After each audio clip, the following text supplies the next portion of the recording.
All right, well, what's up, guys? It's Pierce from MoMusik4u2, And from Penguin by Design, PTV, whatever you want and to call it. yeah, and this is just kind of a little podcast thing that we're gonna try out. Me and Dom, pretty much, we talk on the phone a lot, and we realized that all the time when we talk on the phone, we're like, man, people would really like to hear our opinions. Or we think people would want to hear it. We feel like people would want to hear our opinions.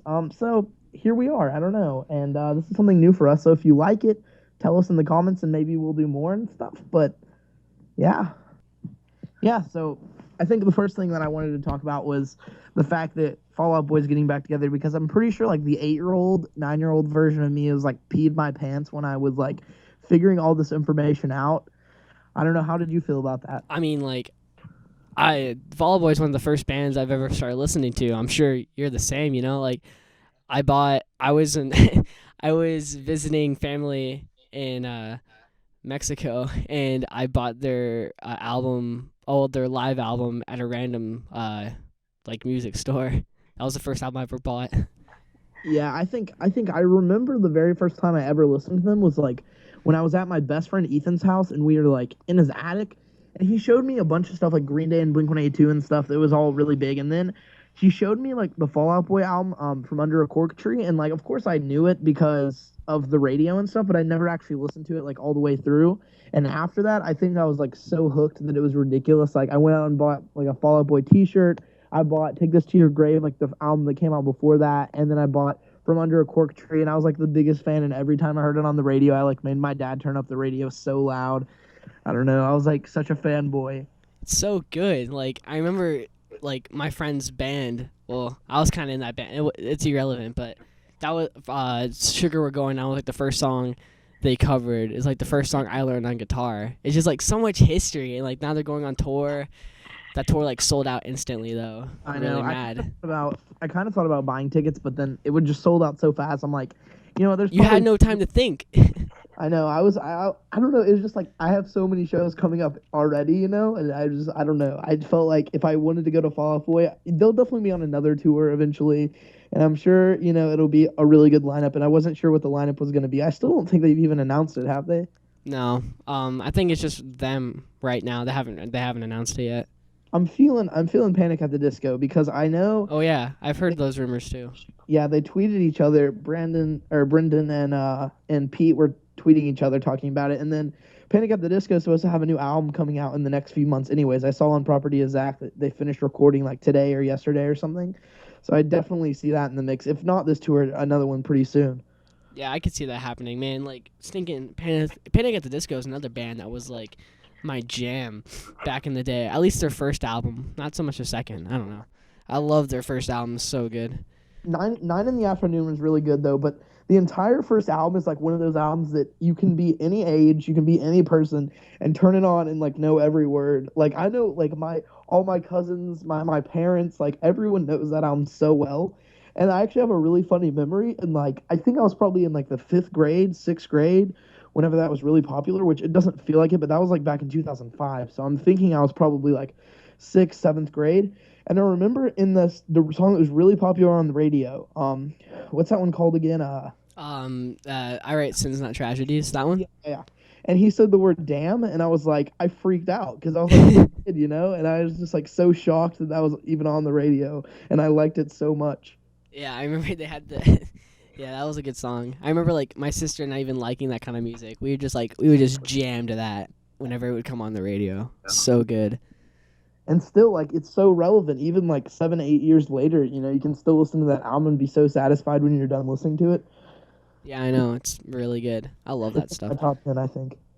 But yeah, dude, what are you excited for Warped Tour? Because I know Warped Tour, like, the lineup always kind of varied, and it kind of goes in and out every year. There's always stuff that I like, and I think back in 2010, I went for the very first time, and the only band I knew was Sum 41, and I still like had the best time of my life. So I think even if I didn't like any of the bands, I'd still probably go just to have fun. But this year it's so stacked, like I'm kind of scared that I won't know what to go to. Yeah, I know. That's what kind of what I'm feeling like right now. It's just like every time they announce a new band, it just gets even better. And tonight they're gonna announce more, I think. So we're gonna see like who gets announced too. But like it's gonna be. I'm just so excited for all the pop punk stuff, But like, Dude. it's just gonna be annoying. Hopefully, like last year they did perfect. Like I didn't miss. I saw every band I wanted to see last year. Oh yeah, their Warped Tour is like ridiculously good at planning what time sets go on and off. Like I don't understand how they do it, but I've never had an interfere like something. There's some bands that I was like, I kind of want to see. Like in 2011, I think the Wonder Years, A Day to Remember, and Set Your Goals were all playing at the same time. Like you had that Yes. experience too, because we were both at the Atlanta one. Yeah. And I cried pretty much because I didn't actually cry, but I was really upset because I wanted to see Set Your Goals so badly. But it's a day to remember. Like, how do you say no to that?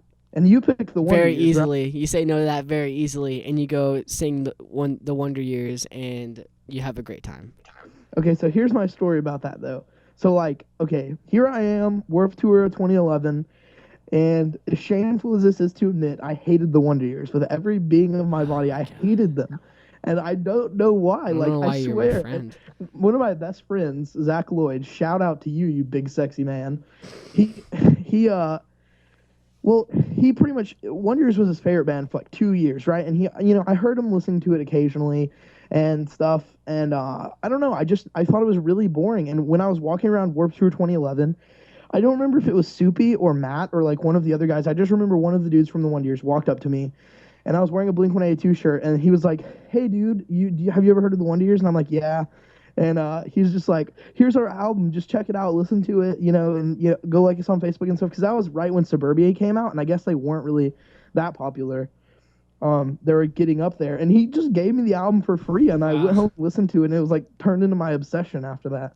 Fantastic. It's funny because like you're saying like I just got into that out. You're saying like they weren't that popular. I thought they're like the biggest band ever because like when they announced Suburbia it was gonna come out, I was like getting ready to pre-order that, and like people were getting so excited, and like they didn't have the biggest crowd at Warped Tour because I mean they're going up against Set Your Goals and A Day to Remember. But it was still like that show was still so memorable. Like seeing them for the first time, seeing your favorite band for the first time, it's like incredible. Oh yeah, I had that experience at Glamour Kills. We were both there too, and that was just an incredible show. Like, it's just ridiculous to see how far the story so far has come. Opening up in front of a band like A Loss for Words, Transit, Polar Bear Club, and the Wonder Years, which now they can headline over pretty much any of those bands. It's like ridiculous in just 1 year how far they've come. Because that was last March, and now they're doing a headline tour. And it's funny because like I still love to watch videos from that show when the Story So Far opened, but it's like the way the crowd reacted to like the opening band is ridiculous. Like you go to a show and the opening band is just kind of there pretty much, but the Story So Far, like people were going crazy for them. Yeah, they were just. I mean, like they deserve it, but I mean it was just like it's kind of like on the scene, I guess. I don't know. And that was honestly like one of the first shows that I've gone to. I've gone to a few more like this, but that was like the first one that I ever went to where I felt like a real community kind of feel to it, because it was just like everyone knew every word to every song by every band. And it was just like everyone was just smiling and so happy, and like they didn't care if they didn't know each other. Everyone's just talking. Like I made like 4 of my really, really good friends there who I didn't know any of them before that show. And now I'm like really good friends with all 4 of them. And one of them kind of being you, because we didn't even really know each other that well before that. And after that was the infamous "shall never be talked about" Story So Far interview. God, it's awful. Yeah, I think we need to explain ourselves a little bit about that, because like I know for me, I felt so awkward. Like it was killing me. Like I don't know, because okay. First off, everyone, me and Dom, like we were planning this interview, and Dom had contacted their tour manager, right? And we walk into, we got into the show before everyone else, so we got to listen to the sound check because we thought we were going to interview pimps. And I like how like 5 of your friends were following us around, not like incognito, but like we're a group walking into the venue early. Yeah. And your friends too. It was like we had a posse with us to go meet the Story So Far, and we just walk up to them. And I remember Dom being like, "Hey Parker, we have an interview with you," and he's like, "Wait, we have an interview?" And it was the most awkward thing ever, because like I believed you, but at the same time it was just like, how did he not know? And I know because it was like the tour manager like got left behind in Florida or something like that. But yeah, their van broke down in Florida, and they catched a ride. They got a ride with like I don't know, like Polar Bear Club or something. Yeah, but it was ridiculous. Like, Man, I was freaked out first off because they didn't even know we were gonna have an interview, and they were really cool about it. It was both Will and Parker, and they're both really nice about the fact that they wanted to do an interview still. Because most bands would just say, we didn't know about it, sorry guys. But they were pretty cool about it, and they were cool dudes. It was just like the fact that it's one of those bands that you like look up to so much, and then you're just interviewing them, and it was just a really awkward environment. And me and Dom like both decided we were gonna interview them, which was a pretty bad idea. Like now that looking back at it, that was that was terrible. Because I mean, like the infamous quote, "I set this up," just saying. My infamous quote that forever will be haunted by me, because I did. I mean, we didn't know. Me and Pearson know. Me and you didn't know each other. So like, I made a video talking about the Glamour Kill store, and you saw it, and you're like, "Oh, dude, you have good taste in music." I was like, "Yeah, man, I'm gonna be interviewing the store so far." And you're like, "Oh, we should like do an interview together." I was like, "Oh, dude, this guy with like stinking 1,000 subscribers, and I have like none. Let's do it. Heck yeah." Yeah, which like I don't know, it was cool. It was definitely worth it. I wouldn't take back the moment. It's still my most viewed video on my channel. I think. Yeah, I know. It's got like 15,000 like views and getting like 1,000 a week now because they're getting so much bigger now. It's like I don't know. And actually, I actually saw like about 6 or 7 months ago, like a good significant like 6 or 7 months after we actually did that interview. I follow Will from the story so far, and he actually tweeted that video again, and he's like, I don't get why these kids are getting so much shit for it. It was actually a really fun interview or something. And he tagged me, and it was like the coolest, like nicest thing ever. And I don't know, like they're really cool guys. It was just an awkward situation for all of us. And I think also another thing that everyone should remember too is when we interviewed them, the Wonder Years was like their tour manager. That was the best part, though. Oh yeah, that was cool. But like what I'm saying is that like the Wonder Years was headlining this tour, and this band like this was their first like full U.S. like tour. They're not like used to all this like getting big and stuff. And I think that was slightly awkward for them because they were trying to impress the audience a little bit.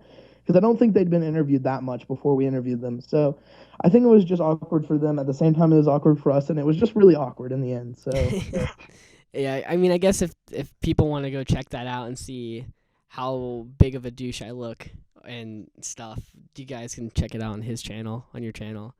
There's pretty much thousands of comments that's just like, dude on the left is such a D-bag, and dude on the left such a jerk. I know. I was like, just oh, like, God. oh no. It's whatever. But anyways, what albums are you stoked for this year? Because I know I got a freaking crap load list. Dude, I mean, like, March 26th is going to be, it's not that long of a list, but there's a good chunk of albums coming out on just that one day. You have The Story So Far's newest album, heck yeah. You have the Color Morale's album coming out. That looks incredible. And then Cartel's album's coming out. Oh yeah, I'm really excited about that. We're both pretty much Atlanta boys. We know like Cartel's been a huge part of my life ever since I was like 9 or 10. That I can honestly contribute like the fact that Chroma, their first album, it pretty much got me into music. Like I remember about being maybe 10, 11 years old when it first came out and going to a family reunion down in Conyers, Georgia, which is where Cartel's from, and I had no idea. And like one of the members was just like chilling at my family reunion because he's like best friends with one of my cousins. And it was like the weirdest moment of my life because I was wearing a Cartel shirt, and that was like when I was getting into them. I was like the biggest fan ever. And he's like, oh, dude, you like Cartel? And I was like, yeah. And he just talked to me about it for like 5 minutes, and he's like, just popped it in there that he's a guitarist for Cartel. That's awesome. Yeah, I pretty much freaked out. But whenever I got to see them headline over Set Your Goals, I got to meet him again, and it was really cool because he remembered me, and I was like, I'm a lot more grown up now, I just want to throw this in there before you talk about your albums, but like they're stinking headlining that Pop Punk Fest at the 7. Oh my gosh, that looks incredible. Yeah, for everyone that doesn't know what we're talking about, they released a pop punk festival in Georgia, which like never happens because the South is like infamous for hating pop punk for some reason that everyone likes deathcore, and I don't really understand it, but. Yeah, we get pop punk tours, but there's always like 20 people there, and it's really sucks. But they have a pop punk festival in Douglasville, which is in Georgia, and it's like Cartel, Fireworks headlining, and then it's like State Champs, Vieira. Who else is on it? That was like the only like signed bands, I think, or like the bigger signed bands. There's a bunch of local bands playing. Yeah, and I love Be Easy. For everyone who doesn't know Be Easy, check them out. They're ridiculously good, and I saw them open up for Set It Off, and it was like they were so good. Like it's kind of like Major League-ish, but a little bit better, I think. Like Just as a band that works so good together. I don't know. Check it out. Be Easy. So good. And also coming out on March 26th is Senses Fail. I'm not like a big fan of Senses Fail, but like this album, I liked it so far from what I've heard. You didn't like it? I stopped listening to them after, what's that album? The Don't Start Chasing Safety or something like that. The Gas Mask one. I don't know. I haven't listened to them in a while, but I mean, You should check this out, man. It's totally different. It's like they actually became heavy, and like most of the songs are all screaming. Like it's way different and good in a great way. It's kind of a mix between something like modern Silverstein and I guess Every Time I Die. Like if you mix them together, it sounds a lot like that. It's really good and way more mature than anything else. that sounds awesome. And that like throws me off now that you're saying like it's all like screaming, and then like their tour is super pop punk. Yeah, what is their tour? Yeah. Their tour is Real Friends, Major League, Such Gold. Yeah. Great. I wanted to go to that, but I can't because it's on a weekday. Wait, when is that? Is that coming up soon or? That's coming up in April. I might actually come chill for that because I really like Real Friends and Major League's amazing and Such Gold's amazing, and I really dig this new album. And Can't Be Saved. We can't deny that song's awesome. Like you have to admit. Yeah, I mean it's a classic. I think that was on the radio. Yeah, it really was. It was. I listened to it because Guitar Hero. Oh yeah, Guitar Hero. Dude, yes, it's great. So good. I'm excited because I'm gonna go see a chain of shows pretty soon, and the Wonder Years, dude, coming out their new album. I'm so excited about it. If they play new stuff, I might kill you. I don't think they are because I've been looking up their set list every day and they haven't yet. But you never know. Birmingham brings it, so it's possible. I'll be crying before and after the show if they say they're going to, but I doubt it as of now because they haven't played any of the new ones yet. It's like I don't get why they skipped Atlanta. I mean, like on their headlining tour, they pretty much packed it out. It's like I don't know. It sold out or got close at least. Yeah, I mean, like I don't know why they wouldn't come and play there. They would skip Atlanta, go to Birmingham, and then go to Florida, but they wouldn't. I don't know. Well, for everyone listening, the positioning that I'm in, I live about 2 hours north of where Dom lives, so like it's 2 hours from Atlanta or Birmingham from where I live, so it's really I don't really care, but I wish it was in Atlanta because I'd have a lot more friends coming out, but I don't know. It's such and their new album, The Greatest Generation's coming out. I think in June, right? And that's gonna be so sick. I'm excited. Yeah, I'm excited for that.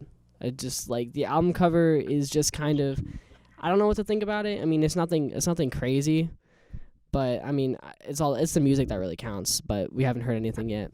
Yeah, I don't know. It stained me. Like I don't know. I really like the cover though for me because it shows like I've always thought this too that like the generation from like World War II era is like not the greatest generation, but the generation that had it the most together, I guess. Like, although they did start a war or whatever, I think it's the fact that like everyone came together and stuff. And I think this album is a lot based on that. But the weird thing is that I read a bunch of stuff from Soupy that he talks about how this is the third in a trilogy that's like, okay, so the Upsides was the first one, Suburbia is the second one, and this is the third one, and it's about him growing up. So I don't really understand how it fits in, like as far as the cover goes and some of the song names, it doesn't really make sense. But I think the lyrics of the songs will all make sense in the end. That's what he said. He said, as of now, when you read it, like when you read the lyrics from Upsides and Suburbia, they don't fit, but this album makes them fit. That's what in his own words. So I'm really excited. Yeah, man. I mean, I hate that they tease us like that. It's like, oh, we're gonna come out with an album in May. You can't. There's no single or anything, but it's coming out in May. It's like, oh man, give me something. It's like so agonizing. I feel like what they're gonna do is they're gonna like play so many new songs on Warped Tour. It's gonna be ridiculous, and I'm kind of excited because they're headlining, so they get 45 minutes. So I think it's gonna be like half of their new album. Yeah. Because I've noticed on set lists they've been playing only like a lot of the newer stuff, and they've been knocking out a lot of the old stuff, which makes me a little bit sad. Yeah, I mean, I don't know. I would love them to play like a good mix of everything on Warped Tour. I mean, they can, but I think they're gonna play a lot of new stuff too. Because I mean, they've grown their fan base so much the last couple years, and it's just getting ridiculous. I cannot wait for Warped Tour. Yeah, and I've always wanted to ask Soupy, like, I try every time when I see them to set up an interview, but Hopeless Records, like, I think they hate me or something. They literally never respond to anything. Like, whenever I try to get an interview with, like, Yellow Card, no response. Inner Shikari, no response. Silverstein, no response. The Wonder Years, no response. Like, they don't even, like, try to reach out to me. It makes me want to cry. Like, I don't know what's going on. I think they just hate me. Like, I don't know. Because I see so many interviews with Soupy, like it's not that hard, I guess. I mean, but they just won't respond to my emails. Yeah, that's how I feel like getting interviewed. Just like I see, like I don't know, like I can't. I guess a specific example, but like a band, any band, they have a bunch of interviews with someone. I'm like, oh, okay, this should be easy. Send me an email, nothing, and I send them a good interview, like I've done. I think it's good at least, but I don't hear back. And like the thing that gets me the most is like I'd rather get an email back that says no than no response at all. Yeah. Me too. Because then at least you know to just stop checking your email for it every day. Like for me, it pisses me off because a lot of bands will be like, you'll talk to them and they'll be like, oh dude, I love your reviews. Why didn't you set up an interview or something? We definitely would have been down. I'm like, I tried. Like, don't push this on me because it's the press contacts that are to blame here. Like, I try and nobody responds to me. So I don't know, but I think it's cool nonetheless, and I'm really excited for the most anticipated interview I've ever gotten is with Matt Creeks. He's from the band called Citizen, and if you guys have never checked it out, you guys definitely should. But I've been messaging him on Facebook a lot, and I'm definitely setting up an interview with him in Nashville on the 27th, March 27th. So by the time you're watching this, it may or may not be on my channel, but it doesn't really matter. Go check it out whenever it's out. It's Matt's first interview ever. And so that's why I'm really excited because he told me he's always stayed away from like non-official like interviews, I guess, for like not AP or anything like that, but he stayed away from like singular people. And he told me, like, I messaged him kind of into it. I just talked to him about it, and I was like, it's just going to be really chill, and we can just kind of show the people, your fans, how you really are as, like, a person. So it's going to be more of, like, a personal interview about his life so far and stuff, and I just think it's going to be really cool. So go check that out if you're feeling it. That's awesome because I don't want to say it's for sure, but I think I'm going to be interviewing Citizen as well. Oh, that's pretty sweet. Yeah.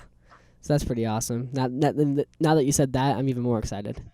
Yeah. So if you do that, that's definitely sick. You should try to do it with like some of the other dudes though, so it's not like really redundant because I feel like that would get really redundant. Yeah, I like to do most of my stuff with full bands anyway. Okay, it's works. a lot funner. See, I like more one-on-one. I don't know. It's just me. Like the coolest one-on-one I ever did was with Underoath. Like that was ridiculous. Me and Chris. Like, oh my gosh, that dude's so awesome. Yeah, I know. I'm so jealous of that interview. Yeah, it was really cool because it's not even like I didn't get to meet the whole band. Like I got to get in their tour bus and like meet everyone and everything, and I even got to pick who I wanted to interview. Like it was actually that chill. Like they're like, we never do like full band interviews anymore, but you can like interview one of us, whichever one you want. And Chris was like, pick me, pick me. So how was I supposed to say no to that? You don't. You just say yes, and you're like, all right, let's do this. But I do have kind of a small confession.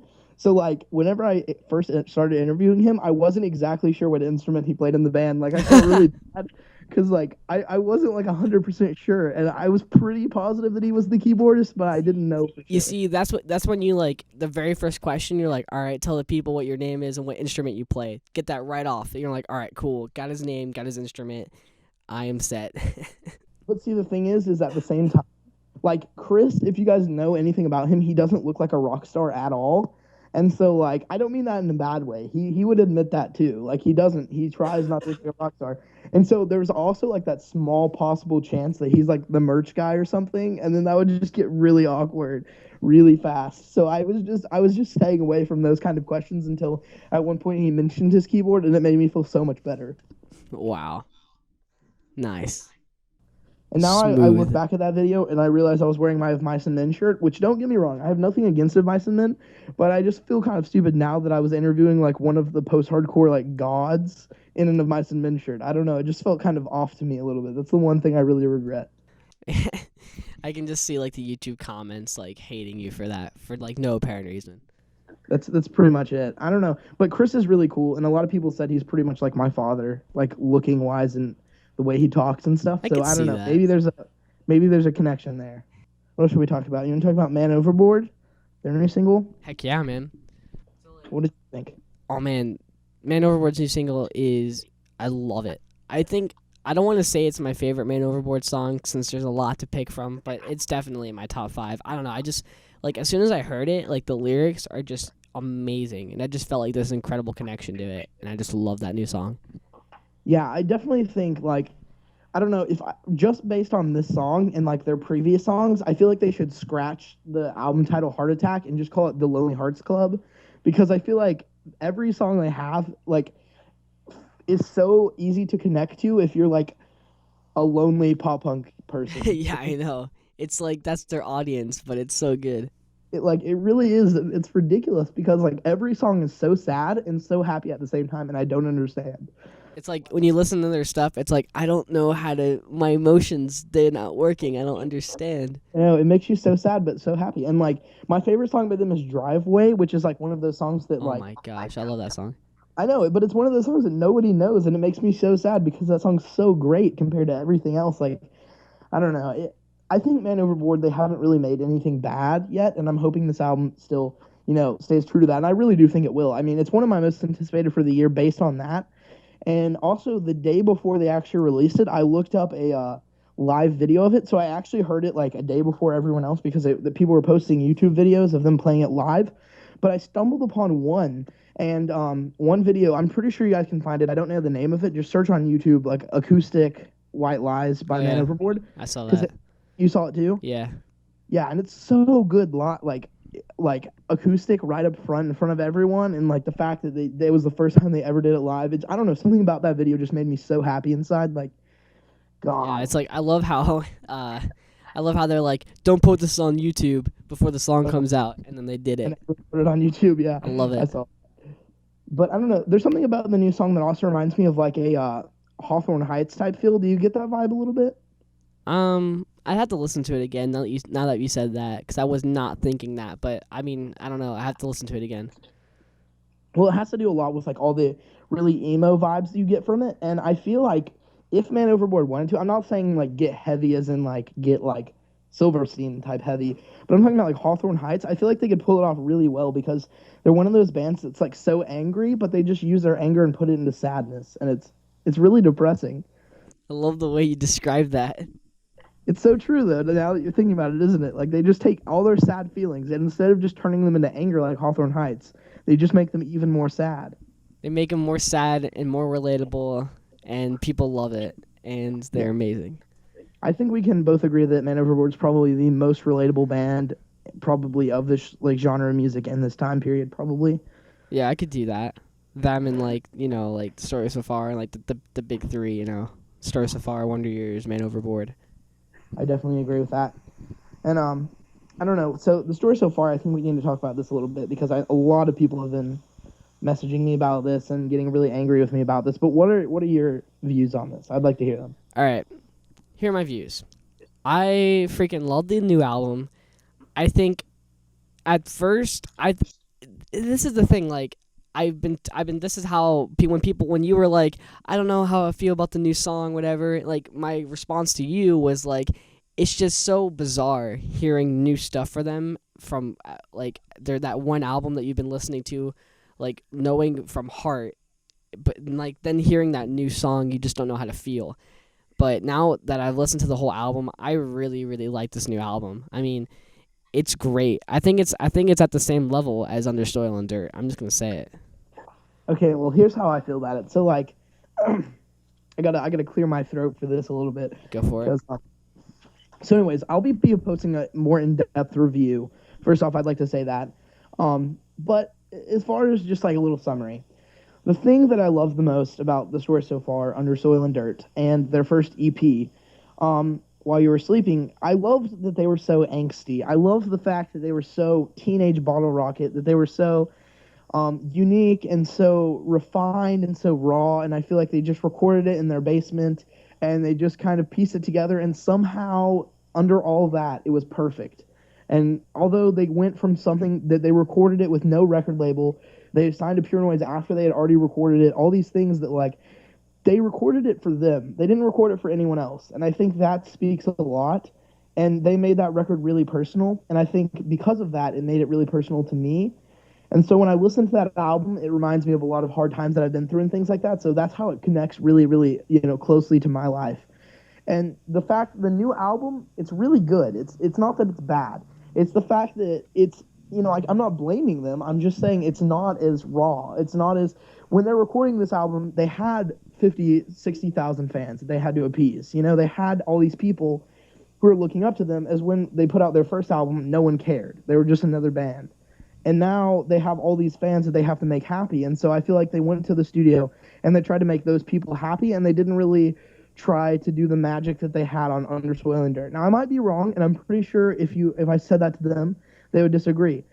But it's great. The instruments are great, the vocals are great, but it's just not as unique, and it doesn't stand out to me as much as the first album does. Now, it's not to say it's bad at all. It's just so hard to like top such a perfect Yeah. album. You just can't. Yeah, You just that's can't it. do it. It's kind of like the Wonder Years. It's like they're never going to top the Upsides as hard as they try. Like, I really don't think they'll ever top it. I mean, it's just you can't top perfection. Like, you can't beat anything with perfection other than perfection, and I just don't think the new album's perfect. I think it's really, really good, and I think if a band like Major League or a band like Citizen or a band like I Call Fives or something like that released this album, I think it would be huge, and it would get just as big as Under Soil and Dirt did, but it's not. It's from the same band, and it's from a band that I was expecting so much more for. I was expecting, all these things, but with that said, there's like 3 or 4 songs on that album that are easily as good as stuff on Under Soil and Dirt. Like, All Wrong, I think, is in my top 3 favorite songs by The Story so far ever, and I think Stifled is another one that's just, or Stifled, I'm sorry, is just another one that's just like ridiculously good that I feel like it could have been a B-side for, Under Soil and Dirt, but this new album is just so different for me. I just can't say it's better, and I'd give it like an 8 out of 10, whereas opposed to like Under Soil and Dirt, if it's possible, give it like a 10.5 out of 10. Like, I can't even put it on a scale. That's how good I think it It's is. just like that's my argument that I'm gonna stick with. It's just like something so perfect, like you said, like something so perfect, something that you've listened to for so long. It's gonna take time for you to like, or like it's gonna take time for you to really enjoy the new album. I guess I connect with it a lot more than you did. I guess I mean, like, freaking Empty Space is amazing.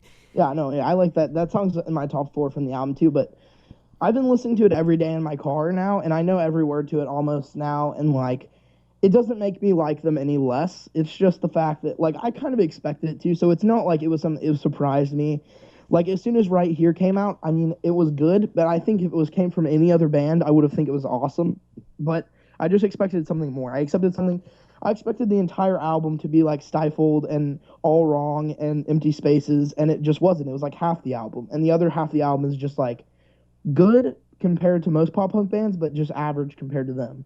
So I think when you have an album like Under Soil and Dirt, when every single song is 10 out of 10, and you have another album which half the songs are 8 out of 10 and the other half are 10 out of 10, it's like, I can't say that's better, Yeah, and I'm definitely not saying that this album, What You Don't See, is better than Under Soil and Dirt. I don't think it's works. Like, I don't think it's any worse. I guess it's one step below. I guess it's not totally that bad, but it's not as awesome as Under Soil and Dirt. Just exactly what you were saying. Yeah, I feel you. It's different. It's gonna be one of those things where, like, I think our opinions will change drastically once we see them live. Oh yeah, I definitely agree. Like, Empty Spaces is probably gonna be one of the best songs they play live. Like, the crowd reaction so far that I've seen is like ridiculous, and the music video is awesome, and just them as a band, like, that song enables them to be themselves, I think, in a way that Under Soil and Dirt didn't. Like, they're so much better musically. Like, I can even admit that. Like, musically, this band has turned around 500%. Like, on the Under Soil and Dirt, it was like 5 teenage dudes in their basement playing guitars, Yeah. It was great. It was amazing. But it wasn't like anything that like was like jaw-dropping compared to like this album, in which I feel like the lyrics lacked a lot, but the music itself is ridiculous. Like, the guitar riffs, I think, are just like amazing. Like, how do they even come up with some of these things? And that's what's irritating when I'm trying to like learn how to play them, but I can't. It's taking me some time, and that sucks. But yeah, it's like I definitely agree. Like, musically, their riffs are a lot more complex and more thought out. Yeah, definitely. And I think that's a lot of Stephen Klein, from Newfound Glory. I definitely think, because Newfound Glory's guitar work is incredible compared to most pop punk bands. Most pop punk bands have a certain chord progression, and every song sounds very similar. Like, not to say it's not good, it's my favorite genre, but I mean, it is all pretty similar. But this album is nothing similar to anything other pop punk band that's ever existed. So, I don't know. Do you want to talk about one more thing? Yeah, you pick. I picked most of the other ones. What do you want to talk about? I have something I want to talk about. All right. So, so people, if you did not know, Chunk No Captain Chunk is coming out with a new album entitled Pardon My French. They are currently on tour, on a headlining tour, with City Lights, State Champs, and Handguns. Now, they were streaming that tour on the other day, live from LA at the Chain Reaction. I just want to say, why the hate for Chunk No Captain Chunk? I really like them. All over the stream. Oh, by the way, hashtag Backpack Bro. Just like all over the chat on the stream, it was nothing but hate for Chunk, except for like maybe like 4 or 5 people. I don't get that. I mean, like, you like Chunk, right, Pierce? I mean, like, I like them. I love them. They're so unique and different, but I don't understand, like, I guess I was in my own little bubble of, like, loving Chunk, and I guess I never realized that people hate them. I've known people hate them for a very long time, and it makes me so angry. Because I think the thing is that Chunk No Captain Chunk's one of the first bands that's brave enough to actually say, screw you, we're going to be both a hardcore band and a pop punk band. Like, we don't care what you have to say about it. And I think the only band that's done that other than them is A Day to Remember. And A Day to Remember is blown up to the level in which they've accepted the fact that they're a post-hardcore band and that that's them. But I think at a certain point, in their first, second album, they really didn't know what they were going to become. It could turn out to be really heavy, and it could turn out to be like a lot softer. And I think Chunk No Captain Chunk doesn't have to make that decision. Their first album is so pop punk that it's like they're never going to be a hardcore band after that album. But they're never going to be a pop punk band because they have screaming in it. And it makes me aggravated that so many people can't accept that. And I think it doesn't help the fact that they have really, really high-pitched accents and that they're not like the most bro dudes in the world, because when you think about most of the other pop punk bands, they're all like have a certain demeanor about them. Like they're all like sad, lonely, bro guys. And Chunk Captain Chunk's like happy, excited Frenchmen that are like... Yeah, and it's like their lyrics don't really make any sense, but like they're not that's the thing, like they're not trying to be another like I'm Not Sad Anymore pop punk band. They're just implementing two awesome genres and putting them together, and they don't really care what people think. I definitely agree. And I mean, I think we both saw them live, and at the same time we saw them at the Woe Is Me headliner, and I went to go see Our Last Night mainly because I love that band. But, I was kind of into Chunk, and after that I really started to like them more because I feel like live, the guy is ridiculous. Like, the lead singer, he's like this little dude, and this voice comes out of him that's like way bigger than you would expect, like his screams. I don't know, it's something cool about Chunk that I'm really sad that they dropped off, and I think it's really, I don't know if I'm allowed to say this, but it's really douchey, I think, in my opinion, that they like Handguns tour, they're going to do a full U.S., and they just did it West Coast, and I think that pisses me off. Like, although in my opinion I like Vieira more than I like Chunk, but it still makes me really mad because I don't think that's very like... I mean, like, yes, it's more money and more exposure to go on the heavier A Day to Remember tour. But then it's like you already had this lined up, and then the other thing they did, so they dropped off their headliner. They're going to go on that Day to Remember tour, but then they're still going to do their headliner. Which is awful. Which is kind of, I mean, like, I love For All the Sleeping, so that's going to be awesome. But then it's like, it's not it wasn't the original. It's heavier. It's like they just had this awesome pop punk tour, and then they're going to go to A Day to Remember, which is a heavy tour, and then they're going to do their own thing, which is another heavy tour besides City Lights. I mean, I agree. I think, and also City Lights is one of those bands that appeals to hardcore kids for some reason that I don't really understand. Like this is actually the first tour City Lights has ever done with pop punk bands, and like if you actually look in their like tour history, they've never actually toured with like non-hardcore bands, and it's just kind of like their thing. It's weird. Like, yes, they have breakdowns, but like it's still their pop. Yeah, and like I think that's why they're kind of smaller than a lot of other bands too, because they've never really toured extensively with pop punk bands. But it aggravates me. Me and Dom have talked about this a lot, in which we think that hardcore bands and pop punk bands definitely need to start doing more extensive tours together, because I know bands like, Stick to Your Guns and The Story So Far, like, could easily do a co-headlining tour that would sell out, and it would be great. Like, and I don't understand why they don't do it. Like, they've done a tour in the past with Senses Fail, Stick to Your Guns, and Make Do and Men and The Story So Far. Like, they did a tour before, but it was before The Story So Far was big. And like now, I feel like that would sell out in an instant. I could think of 1,000 different lineups with cool bands that could do really good together that were pop punk and hardcore, and it would sell out really fast. I mean, people just need to be more accepting and accept more different kinds of music. Like, I think there's lots of people like us though, Dom, that like both genres, and it's pretty close. But I don't know. It makes me really sad that. It's like you said, we talked about this before, but no one heard it. But it's like I think both genres are just hard. I mean, like, the pop punk genre is obviously a lot smaller bands, with the exception of a few, but still they're small in the grand scale. But it's like I guess they're too afraid to go out there because they're afraid that people are gonna hate them. Yeah, it's probably. I mean, look at Chunk. They made a risk opening up, having handguns, and then they got trashed on the chain reaction thing.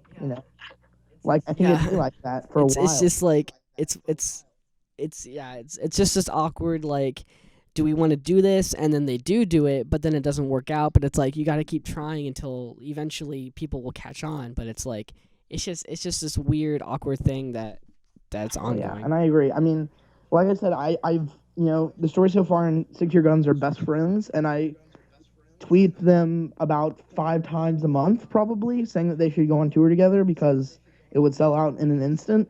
And The Story So Far is one of those bands too that there's so many people who like all different genres of music and still like them. Like, it's kind of like a band like Brand New or Taking Back Sunday or something, that they're getting at that level in which, or Newfound Glory even, like, them opening up for Newfound Glory shows a lot, because I feel like one of my friends went to the South Carolina show, and he told me that like more people were there to see The Story So Far than Newfound Glory. And I mean, that's ridiculous. But I mean, at the same time, Newfound Glory is like dying out in a way. Like, you don't really hear that much about them anymore. And all they do have. It's just because their core fans who were listening to them from the 90s are getting older, and they're not liking that stuff. And I mean, The Story So Far is so relevant and so new, and I think that they're blowing up, and The Story So Far could be the one to break that hardcore, barrier, in which they could easily tour with hardcore bands, and people who like hardcore music could like them. But I just don't see it happening. And that's the thing that really makes me upset and mad, because I just want that so badly. Yeah, it's just something that it needs to happen. It's gonna be awkward at first, the first couple of tours. I don't think people would understand it, and there'll be a lot of hate towards the odd band out. But I would love to see something like that. Yeah, I don't know. I'm having a lot of faith that 100th headliner has State Champs on it. It's not actually been announced, really, but I don't see who else it could be, really. I mean that logo, that's hinting State Champs. It's on a shirt. Okay, yeah, that's what I thought. And I mean, Heart to Heart, I mean, definitely is a mix too, because do you know Heart to Heart at all? No, not really. Okay, imagine Title Fight mixed with Forever Came Calling. That's what it's like to me. Ooh. It's their vocalist. It's like, okay, here's a better example. It's like the vocalist for Title Fight in Forever Came Calling. Ooh. I don't know. It's weird, but it's so good at the same time. Like, it's one of those bands. Look up the song Requiem by them if you want to like really hear what they sound like. And they're really small. They have about 6,000 likes on Facebook, and they're from California, from the same town The Story So Far is from. And I don't know, they're getting bigger, and they're getting like to that level. They just released their full length, but I actually didn't like their full length as much as I like their EPs. And I'll admit that they sound like crap, but I mean, if you listen to Title Fight, I mean, they sound like crap too, in the best way ever. Like, I love Title Fight, but it's not like the most enjoyable music to listen to. It's kind of like the same with this band. It's like, it's one of those things where like it's either you really like it, Absolutely. or you freaking or you really hate like it, but you realize that it's complete crap. And they're not that consistent either, but still, they're considered a pop punk band. So I think the fact that they're on tour with 100th and Counterparts and Being as an Ocean and State Champs, I mean, which is getting really big. Like, honestly, I didn't think State Champs would headline over Vieira, because Vieira has the backing of a lot of people, I wouldn't think State Champs would go over stinking City Lights. I kind of saw that. I mean, City Lights. But City Lights has been around I for a lot agree, longer. but like at the same time, it's State Champs has really made improvements and like become actually really big in the scene. The only problem is that like Vieira has the backing of like A Day to Remember and like Bring Me the Horizon and all these bands, and they're like on a huge record label.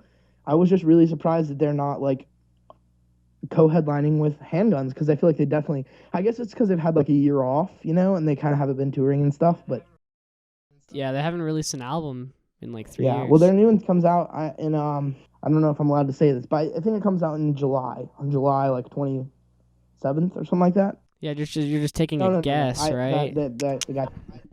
No. I got you. Yeah. So if someone's watched an hour-long video of us talking, they're allowed to have that information, I think. But Sure, yeah, why not? July 17th, or not, July 27th. And I can't tell you the name of the album, but I know it, and it's pretty cool. But that's all I'm going to say. But I don't know. So so thanks, guys, for watching this. I mean, if you guys have watched us for an hour, that's pretty impressive, I think. Yeah, shows some dedication, I Yeah. guess. I don't know. Definitely tell us if you liked us talking and if we should do it again. Maybe even give us some topics that you think we should talk about next time. So that Yeah, that's what I was gonna say. This was kind of like a very spur of the moment, even though we've been talking about doing this for a long time.